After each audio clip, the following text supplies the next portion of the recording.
Assalamualaikum warahmatullahi wabarakatuh. Perkenalkan, saya Wilda Anita, perwakilan dari kelompok 11 yang akan membahas tentang sketsa pendidikan di Yaman. Nah, sejak dulu, Yaman dikenal sebagai negeri tempat menuntut ilmu agama. Tempatnya di kota Hadramaut. Dari kota itu, dakwah Islam disiarkan ke berbagai negara, tak terkecuali Indonesia.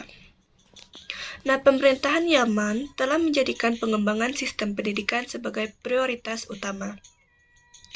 Di Yaman, itu pendidikan terdiri dari 9 tahun, wajib untuk anak-anak yang berusia 6-14 tahun. Nah, setelah 9 tahun pendidikan dasar, siswa menerima sertifikat sekolah menengah dan menghadiri sekolah menengah selama 3 tahun.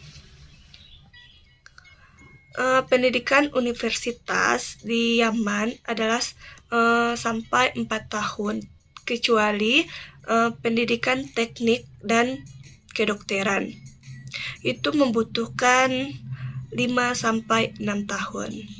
Nah, masalah pendidikan di Yaman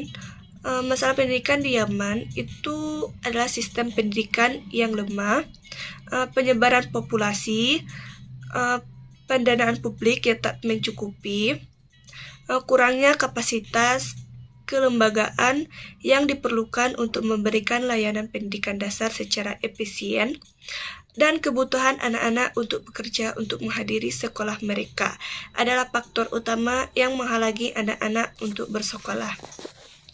Terus kita membahas sudut pandang orang mengenai pendidikan di Yaman. Menurut Munandar, dalam artikelnya dijelaskan sebagaimana gambaran pendidikan di Yaman, yaitu setidaknya ada 3 gambaran yang bisa diceritakan tentang pendidikan di negeri Yaman. Yang pertama yaitu Yaman yang mana sama-sama negeri yang berkembang layaknya Indonesia. Hal ini menjadikan kemirisan tersendiri manakala mengingat jumlah siswa dalam setiap kelas jauh dari kata ideal. Memang di Indonesia pun tidak sepenuhnya ideal. Masih ada beberapa sekolah yang menampung siswa dalam kelas menyentuh angka 40-an, tapi itu di atas kewajaran. Lalu bagaimana dengan Yaman? Di Yaman itu terdiri dari 60 siswa dalam sekelas. Nah, bayangkan bagaimana kita bisa mengajarkannya.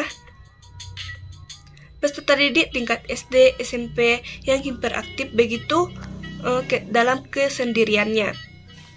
Dan lagi kemiskinan yang masih saja menderita juga menjadi salah satu penyebab kurangnya infrastruktur. Nah, apalagi negeri ini tengah dalam kecambuk perang yang entah kapan akan selesai.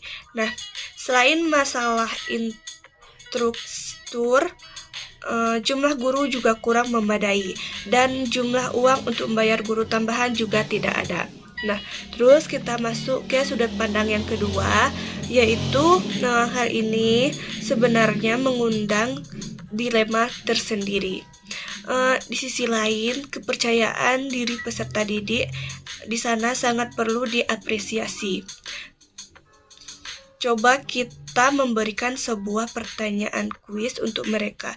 Niscaya mereka akan tersebut mengangkat tangan secara mutlak, paham tidak paham, tahu tidak tahu. Yang penting saya menjawab, mungkin begitu pikir mereka. Terus yang ketiga itu sistem hafalan yang digunakan dalam belajar. Memang salah satu keistimewaan bahasa Arab adalah kuatnya daya ingat mereka. Inilah salah satu hikmah Tuhan menurunkan Al-Quran dalam bahasa Arab. Lalu dalam salah satu ayatnya, dia menyinggung bahwa Al-Quran ini dijaga kebasahannya hingga akhir zaman kelak.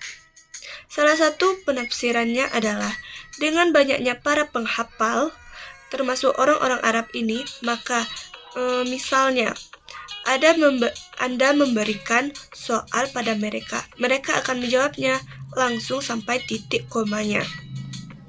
Benar-benar sama persis dengan yang ada di dalam buku, dan itu sama sekali bukan masalah baik bagi kita maupun bagi mereka. Nah, mungkin hanya itu yang dapat saya sampaikan.